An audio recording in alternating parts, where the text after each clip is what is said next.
So we're gonna end cancel culture tonight because I don't want it anymore.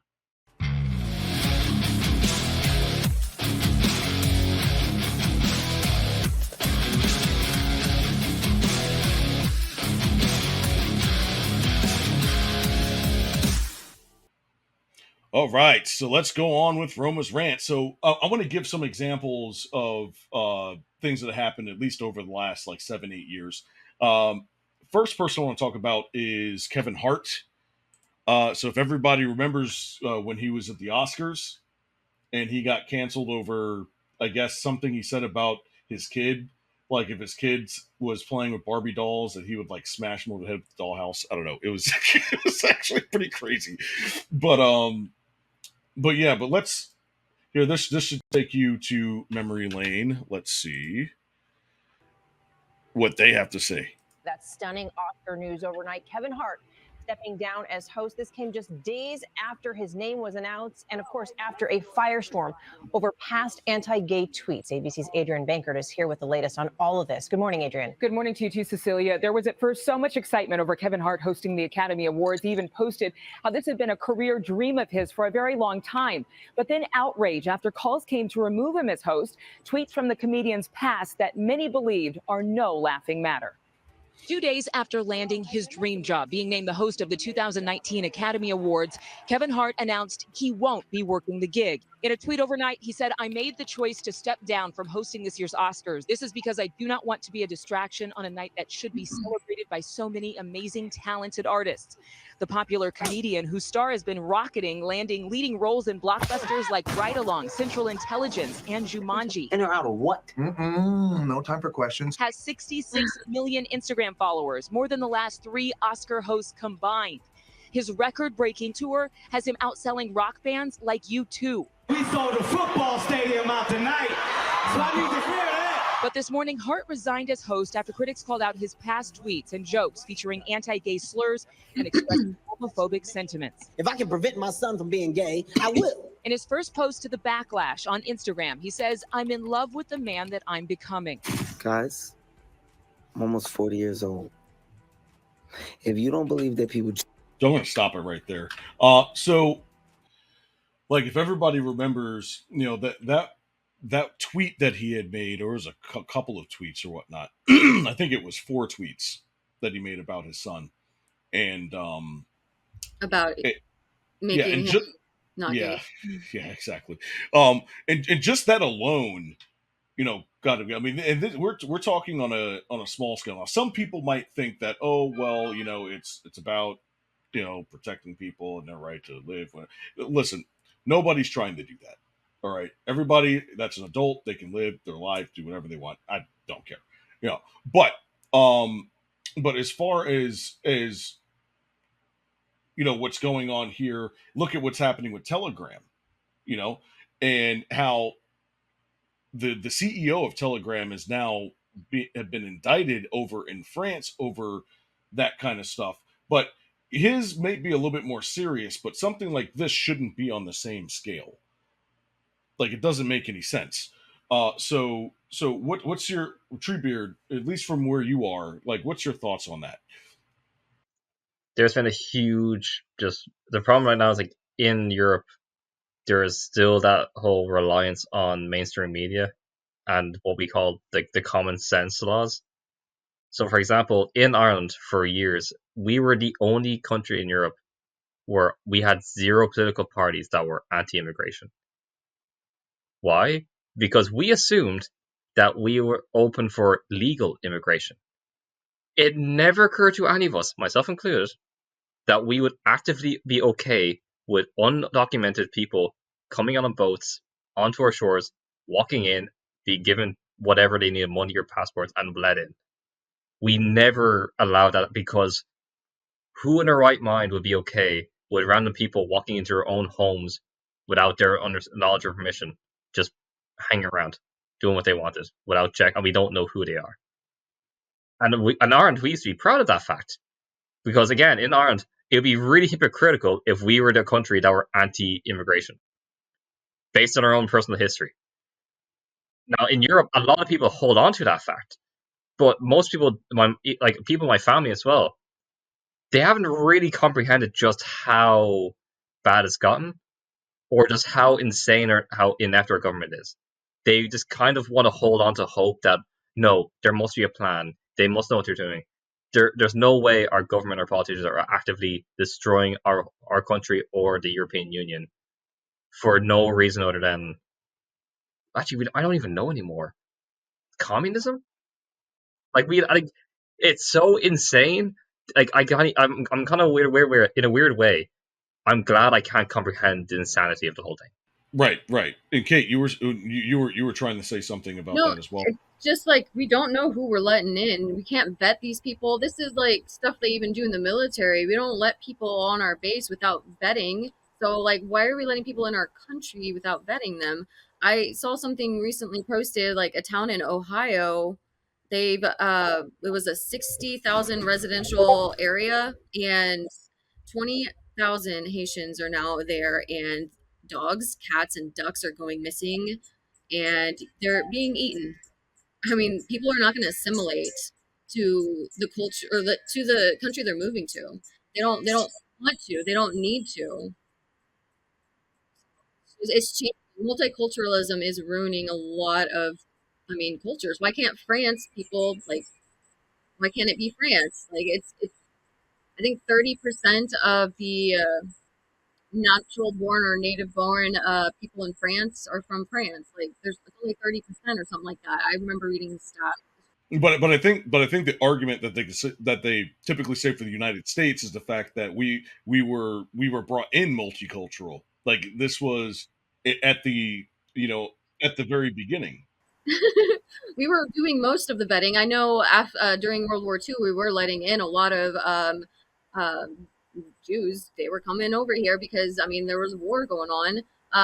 And I know at one point, I think we were saying we can't take anymore. We need you need a sponsor to come to us.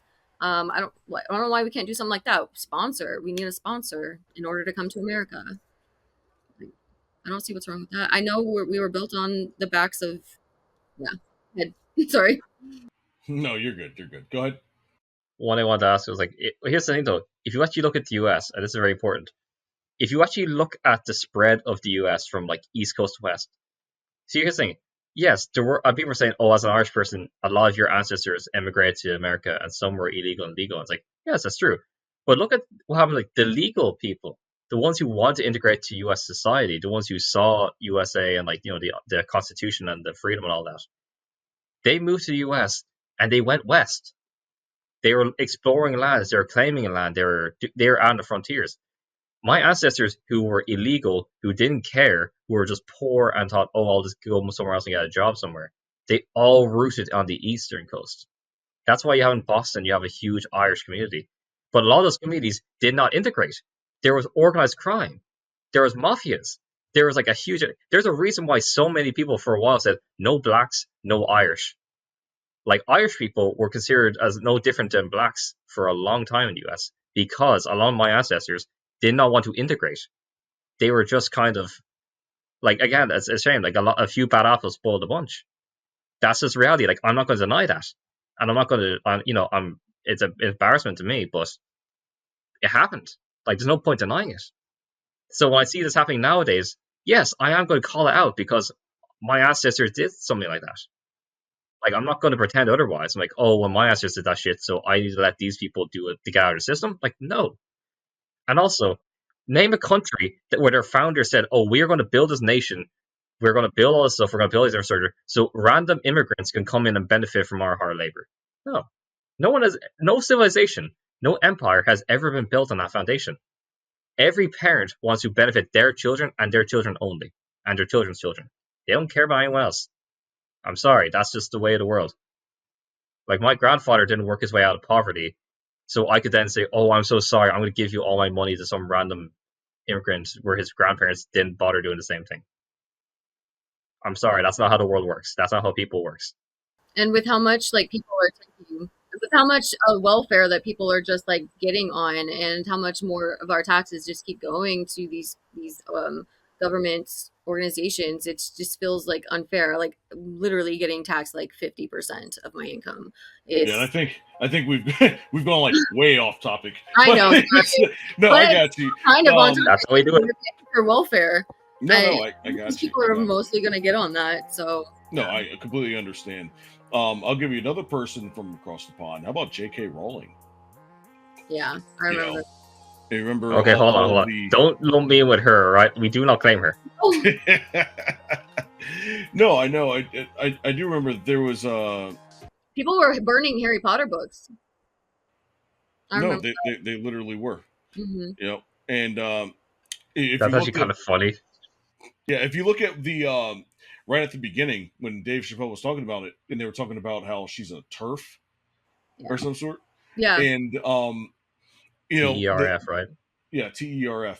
And the main thing with that is she was talking about how it's representative to like blackface. But, you know, as a white person, you can't talk.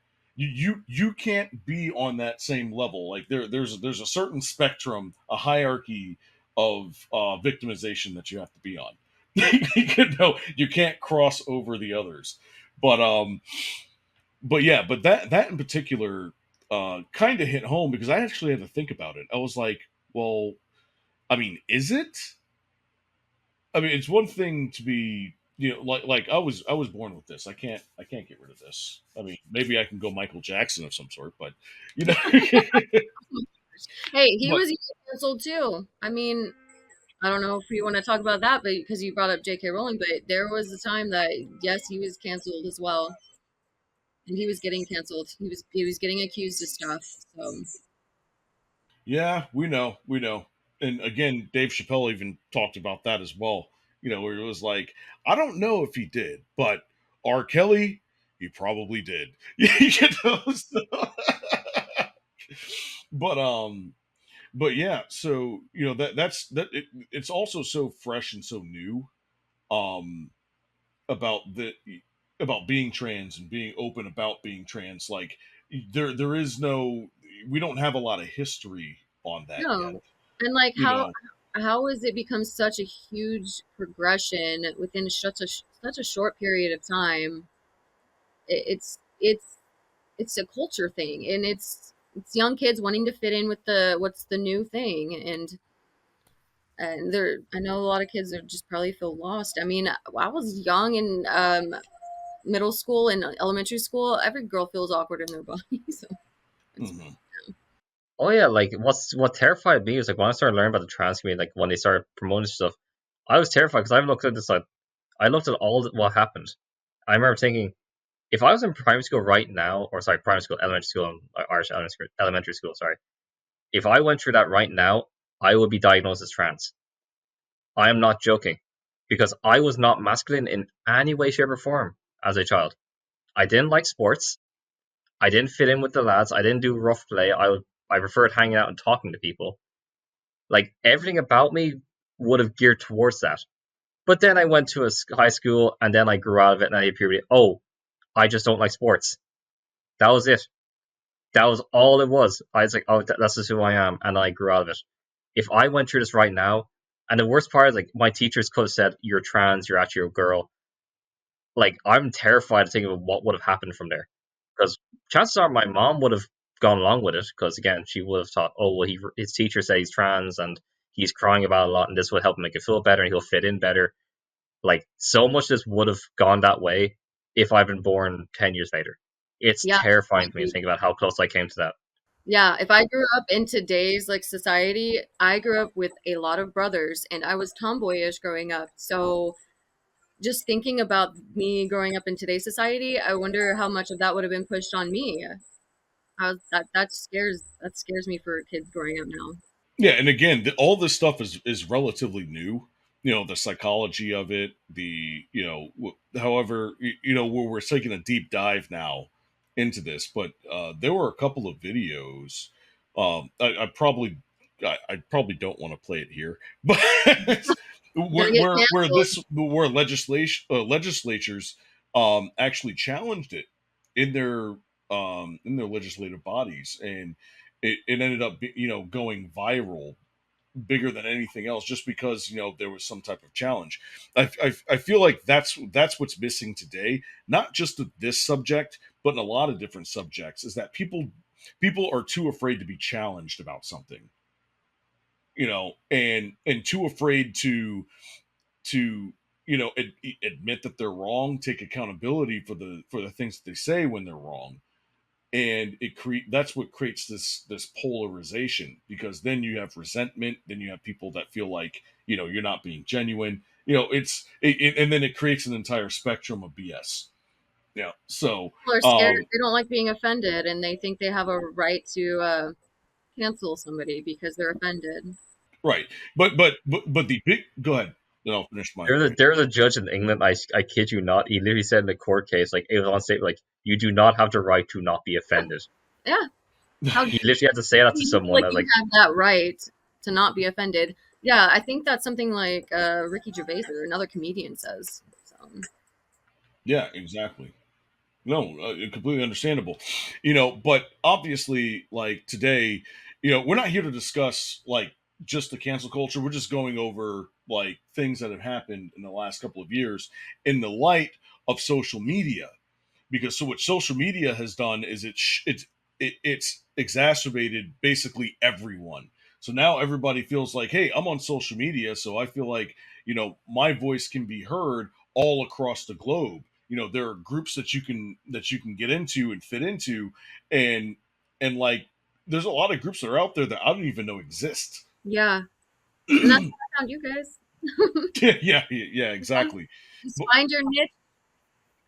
Yeah, but we're here to talk about what happens after. All right. So what comes after? So we enter into this post cancel culture, which, by the way, we're starting. and it's a time where people either simply forgiven or just move on, because they're no longer identified by their past missteps or misinterpretations of words. And now but what ended up happening is you've had so many people on a small scale that had been pushed and ostracized out that they ended up creating their own group. And now it's a massive group all across the world of people speaking out about this, almost to the point where they can't stop it. This is why governments are getting involved in this, because they realize that they don't want to have that sentiment against them, because that's how revolts happen. That's how like anarchy happens. That's how Revolutions. Yeah, revolutions happen. And if you look at all the previous revolutions in the last 200 years, they didn't go well for the government. So yeah, but then again, these are the communists. They're like, oh, but this time we'll get it right. Oh yeah, we just didn't try it this way. Let's try it this way. Yeah, okay. Yeah. Well, I mean, we're 0-34. Who cares? But maybe it's because we've realized that in a world where everyone's been canceled at least once, or at least most people, being uncanceled is just the new normal. Yeah. So now let's go ahead and keep the show rolling.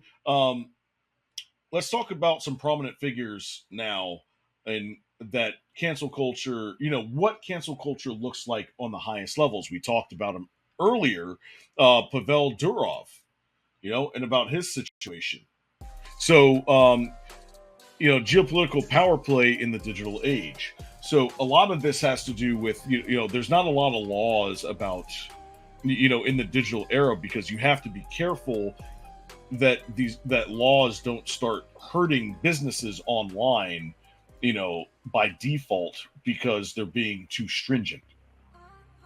At least in my eyes. So on October 23rd, French authorities arrested founder CEO of Telegram at the airport near Paris. Unexpected events and ripples through the tech industry and raised significant questions about the intersection of digital privacy, state power, and global geopolitics. This wasn't a problem until the global elitists got involved. Yeah, it really wasn't. I feel like there definitely is a power play here, because if not, they wouldn't have the WEF. They're just trying to shut down voices. They don't like the opposition, or they're against the narrative voices. That's all this is. Pretty much. It's a Durov who holds multiple citizenships, including Russian, has been a thorn in the side of the Russian government due to his refusal to comply with demands to user data for his platform. His detention in NATO member state like France could be interpreted as part of a broader Western efforts to counter Russian influence, particularly in the digital realm. The Hill is usually spot on about a lot of stuff, so let's see what they got. Speculation also abounds regarding possible involvement of other intelligence agencies, including Israel's, given its sophisticated cyber capabilities and the interest in monitoring or controlling platforms like Telegram, which both allies and adversaries might find useful. Any involvement by Israel, whether through intelligence sharing or cyber operations, would add further complexity to the geopolitical landscape surrounding Durov's detention. So what this is telling me here is that Telegram is the place where all the information is. Yeah, it's where a lot of people can actually talk and not get censored. So you can join like massive like group chats and post some stuff that you won't see like on YouTube or any other social media that's like moderated. Right. And on top of that, this is also a place where you can send over documents of things that the establishment or the elites or the globalists don't want you to see. Yeah. It's an easy way to communicate to people in other countries. So I feel like that's kind of what they're trying to do. They're trying to silence like us from knowing what's happening in other countries, or even other countries of knowing what's happening in the United States. Since we are the world currency currently. Hopefully that stays. But our politics do affect other countries. Go ahead. I do not consent to being canceled. You guys are funny. Also, shout out to Call for Prez for the $10 super chat. Season 3, let's go. You are the man. Thank you very much. Thank you. We're going to have our donation system set up next week. So stay tuned because we're just getting bigger day by day. And any contributions to our network is greatly appreciated, and it goes directly into the network. All right. Also, please keep donating because every time you donate, an Irishman gets a drink, and I have a lot of editing to do. Yes, Cheers. He does. He has a lot of editing. But yeah, so let's see. Who else do we got here? Look at what's going on in Brazil with Elon Musk. You know, and how they're talking. Let's see. Let's do this tab here. So this is a Brazilian president says world doesn't have to put up with Elon Musk's far right ideology. Far right, just because he's rich. This is from the Communist News Network. Right so far. Hey yo. Right. So Brazilian President Inácio Lula da Silva, really, holy shit, wow, says that the world isn't obligated to put up with billionaire Elon Musk's far-right anything-goes agenda because of his immense wealth. So I guess everybody that's a billionaire is now far-right. All right, so Lula da Silva made the remarks in an interview with CNN affiliate CNN Brazil published Monday, days after Musk's social media site X was suspended in the country, making it inaccessible in a major market. Quote, the Brazilian justice system may have given an important signal to the world is not obligated to put up with Musk's extreme right-wing anything goes just because he's rich, the president said. Lula da Silva's comments are the latest salvo in a long-running feud with Musk over free speech, far-right accounts, and misinformation in the country. Over the weekend, Brazilians, including the president, bid farewell to X, with some posting links to their profiles on other social media platforms. Brazil is an important market on X, which he struggled for the loss of advertisers since Musk acquired Twitter and renamed the platform last year. Some 40 million Brazilians, roughly one-fifth of the population, access X at least once per month, according to the market research group, a marketer. A fifth of the country. That's insanity. It's a big country, so yeah. And like that comment about just because right-wing Elon, just because he's rich, what does that even mean? Like every other major media oligarch are left-wing and rich. So why does that title even need to be there? It's just, I hate that title. It's like labeling Trump. It's labeling Trump convicted felon. I hate that. I was like, why can't he just be President Trump? Because nobody else ever was never like an ex-president. Like Obama, you still refer to him as President Obama. You don't just former president. Nobody said that. It's just I hate those titles. Sorry, that's my rant. No, I agree. Because this is um, first RFK Jr. as far right now it's Elon Musk. Yeah. Anybody that supports Trump is. Can they come up with a new insult? Like, it's not even an insult. Yeah. It's exotic. Isn't this the same Brazilian president where when he got elected, a bunch of inmates started cheering because he was so left and progressive? They all knew he was going to let them out of jail.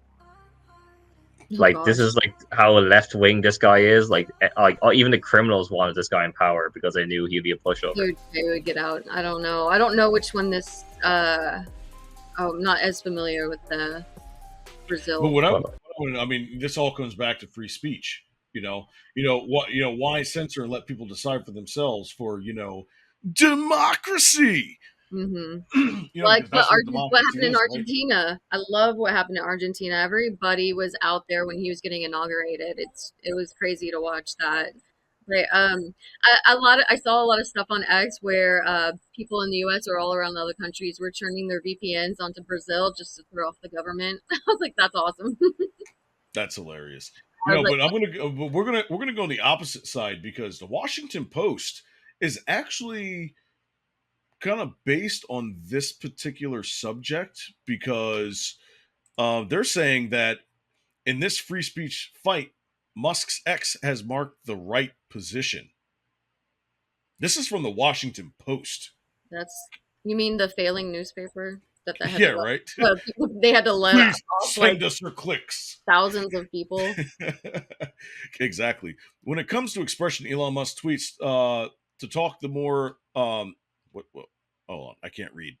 When it comes to free expression, Elon Musk tends to talk the talk more ably than he walks the walk. In the latest public tussle in the subject, however, he's managing to do both. The billionaire CEO of Tesla and SpaceX is correct when he says Brazil jurists moved to unilaterally prohibit X, which he owns, from operating in the country as an assault on internet speech around the world. Brazilian Supreme Court Justice Alexander de Moraes has been on a quest to clean up online disinformation for years, having ordered platforms to remove reams of posts that he has declared threatening to democracy. So let me get this straight. Does he get to decide this by himself? Like, is there like a team of people that says, okay, I like that. I want some of that. No, I don't like this one. You can take that.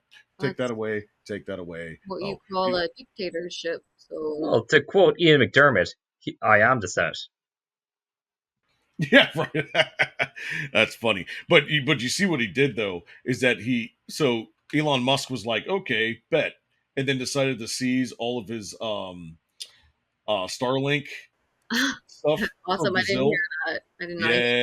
He did them dirty. So that's going to be interesting because the government actually needs that. That's how they, their military and all operations and stuff like that. Yeah, that's how it works. So I imagine if Elon Musk is like, if he saw this coming, he probably has some back doors and some other like he's probably going to brick all their software. So you're going to seize all their stuff and it's going to be useless. This guy can't recognize Spanky. I was laughing at that comment. Oh, you guys are crazy. Yeah. So, but look at also like Russell Brand. I don't know what this site is, but I guess we're gonna test it out real quick. All right. So this is from amp.abc.net. Have you guys ever heard of this site? Me neither. All right. So let's figure out what they say about Russell Brand. Did you hear about the guy who was so well dressed he must be gay? Russell Brand told it during a TV interview in 2008, joking about himself. The actor and comedian told former longtime U.S. late-night host David Letterman his distinctive threads, wonderful haircut, and sensitive nature has its advantages. It means women feel safe around me. Trust me, Brand explained. Then bang, pregnant, bang, pregnant, bang, pregnant. Russell Brand, you're crazy. And then it says, now, however, the trademark humor has another layer to it. Brand was subject to a joint investigation published a weekend in British media outlets, which detailed claims of rape, sexual assault, and bullying from 4 women. The 48-year-old denies the allegations, which date from 2006, 2013. When did this happen? This happened in what, 2021 or 2022? That happened recently. It might have been last year. Was it last year? I think it was last year when he was getting accused of this stuff. Yeah. Right. Because the thing is, unfortunately, this is the reason why people have a hard time believing these stories. Because they're so long ago, and like, how can you Exactly prove something that long ago? Yeah, it's a time between the incident and the story. I mean, look, a perfect example is Trump versus E. Jean Carroll. Yeah. Which, believe it or not, yes, it's in there. He was not accused of rape. No, he was accused of defamation. That's Of why he was doing the defamation. trial. It's a defamation trial. It's not because of a rape allegation. It's because of a defamation. And I Yeah. wish people understood that. But in order for it to be defamation, it would have to be true. But there was no court case that showed that it was true in the first place. So you see the hoops that we're jumping through here now. Yeah, and then what did they do? They rehired the judge in that area or something. I forget what it was. They rehired somebody to take charge of this trial.